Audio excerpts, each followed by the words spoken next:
6. Thanks for joining us tonight. I'm Caitlin Alexander. Tom Overly has the evening off. It's the law, stopping for school bus stop arms as children get on and off the bus. The Minnesota Department of Public Safety says breaking the law continues to be a problem. So it's continuing its mission to keep kids safe, awarding money to organizations to install stop arm cameras. One local company just got some of that money. Megan Zippel joins us live in the studio tonight to tell us more. Megan. Hi, Caitlin. Bus companies all over the state are realizing just how important these cameras are.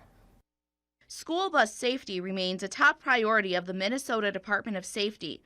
From 2017 to 2021, law enforcement cited more than 4,600 drivers for stop arm violations. What we've seen over the last number of years is an increasing propensity for drivers to disobey that extended stop arm around school buses.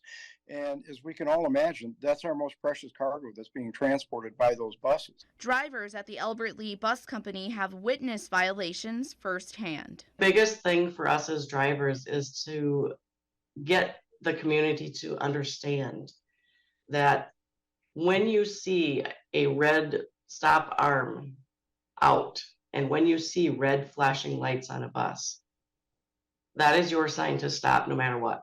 $1.4 million worth of grant money from the Minnesota DPS was recently awarded to 19 bus companies and school districts around the state to install stop arm cameras.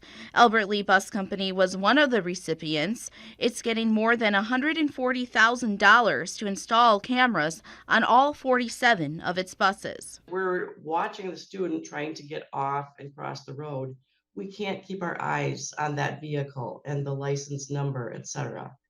So now that we will have a stop arm camera on every single one of our buses, all of that information will be able to be caught. Certainly the driver is going to have some involvement in any follow-up enforcement action that's taken, but it really relieves the burden of all of that detailed stuff that's critical to the case, to the camera system itself. This new wave of grant money means more than half of all bus fleets in the state will have stop arm cameras. DPS also says this project aims to educate the public. Think about how vulnerable those kids are when they're getting on and off of that bus.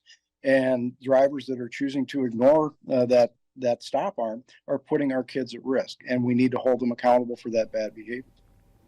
Applications for grants are closed. Altogether, $14.7 million was available for this project. Lyle School District also got a grant. Fines for violating the stop arm law start at $500, and violators could even face jail time. In the studio, Megan Zippel, KTTC News.